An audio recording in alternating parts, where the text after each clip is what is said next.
سرکار دو عالم صلی اللہ علیہ وسلم کا فرمان ہے کہ ہر وہ چیز جو نشہ دے وہ حرام ہے۔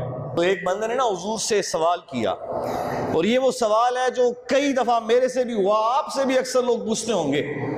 بندے نے حضور سے سوال کیا کہ یا رسول اللہ صلی اللہ علیہ وسلم، کیا بیماری کے علاج کے لیے شراب پی سکتے ہیں؟ غور کرنا ہے آپ نے، یہ نہیں کہ سالانہ میلہ آئے گا تو اس پہ پیئیں گے، شادی کے موقع پہ پیئیں گے، مہندی پہ پیئیں گے، نہ بیماری کے لیے۔ یعنی بیماری تو ایسی چیز ہے کہ مجبوری کے طور پہ تو بہت ساری چیزیں وہ بندے کے لیے جائز ہو جاتی ہیں۔ تو عرض کی حضور کیا بیماری کے علاج کے لیے شراب پی سکتے ہیں؟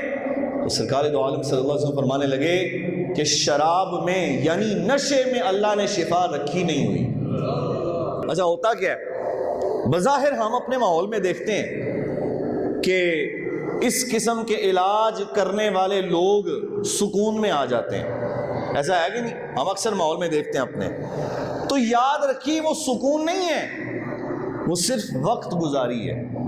ظاہر ہے جو بندہ وہ نشہ کرے گا اس کا دماغ سن ہو جائے گا، اس کی عقل کام کرنا تو اس کو پتہ ہی نہیں ہے میں بیمار ہوں، وہ آرام سے سو رہا ہے، لیکن جیسے ہی اس کے وہ نشہ اترے گا تو دوبارہ اسی بیماری میں لگا ہوگا۔ اور میں کہتا ہوں اگر شفا مل بھی جائے، اگر اس میں شفا ہو بھی، تو جب میرے محبوب کریم صلی اللہ علیہ وسلم نے فرما دیا کہ استعمال نہیں کرنی تو پھر